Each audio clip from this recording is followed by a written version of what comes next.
New beginnings require you to let go of old belongings. This is what was written largely on her mind.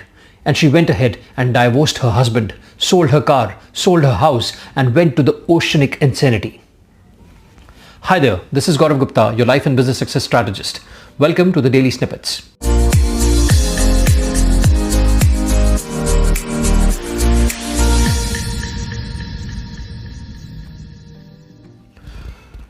Roz Savage was a management consultant.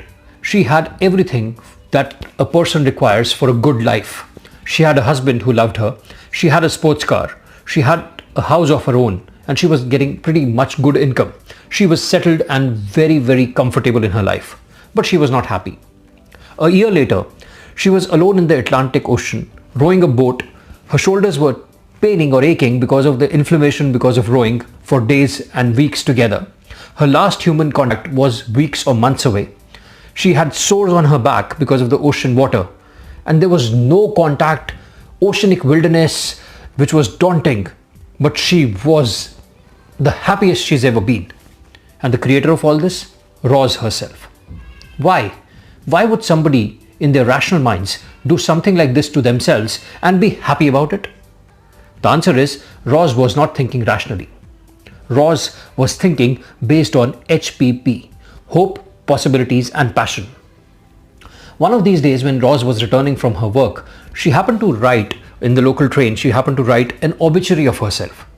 An activity she just did out of fun, but that activity changed her entire life or the course of her destiny. Roz wrote an obituary of herself that if she were to die that day, what would the world say about her?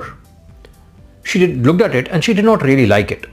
So she did another version of the obituary, which she actually wanted, the kind of life she wanted to lead, and what would people say after she's gone if she would have led that kind of life. She looked at both of them, compared both of them, and she got her answer that she needs to make a new beginning and she has to let go of the old belongings. So what did Roz do? Roz actually broke all the bonds which were holding her back. She went ahead, she resigned from her job, she divorced her husband, she sold her car, she sold her house, and she picked up ocean rowing. In her school college days, she learnt ocean rowing, and her passion was that one day she will row the oceans and create awareness about the environment and do a lot of other work for people. So she took up ocean rowing, and Atlantic Ocean was the first ocean she actually rowed. The task was very daunting. The ocean itself was such a big wilderness, and she was doing this solo. Following her passion, she reaped a destiny. Had she been in the same management job, she would have had a comfortable life, but she wouldn't have been able to really live an extraordinary, amazing life. But following her passion, she went ahead and she became a part of several Guinness records, including the record to be the only woman to row the Indian Ocean, Pacific Ocean and Atlantic Ocean, all three oceans together. She's also the member of the Order of the British Empire, and amongst numerous other awards, accolades and achievements, she is today a UN climate change champion. It was very easy for Roz to live a life like Sisyphus, doing the same management consulting day in and day out, getting stuck in the same routines, doing the same thing, and at the end of the day having regret. But Roz acted on her passion and discovered a destiny. If you too want to live an extraordinary life like Roz Savage, here are a few things or few lessons which you can learn from Roz Savage, and a few things which I want you to do. Number one, immediately after this video, do the obituary exercise.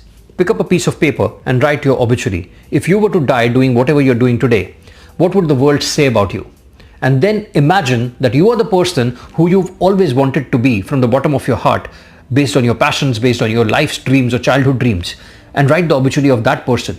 Compare both of them, and if there's a contrast, right now immediately take steps to begin working in the direction of your dreams. Number two, what's holding you back? Look around you, think deeply. What is it that is holding you back in your comfort zone?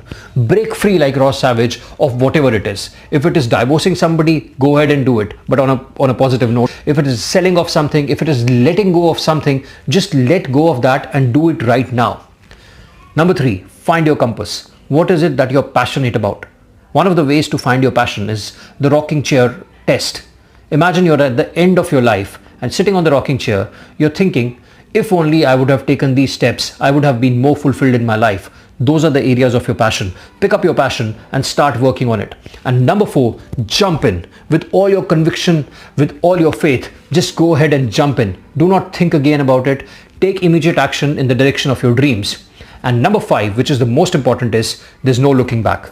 Once you've decided and committed that this is a life which you're not wanting to settle for, and there's another life or another you which is really sitting inside you and wanting you to take that action or leap of faith, go and do it right now. Remember, extraordinary masters like Ross Savage live by the philosophy that today is the first step on the road to create your tomorrow. So go ahead, do these exercises, and I'll see you soon in my next video. Till then, stay blessed, keep rocking, and dare to leave. Thank you.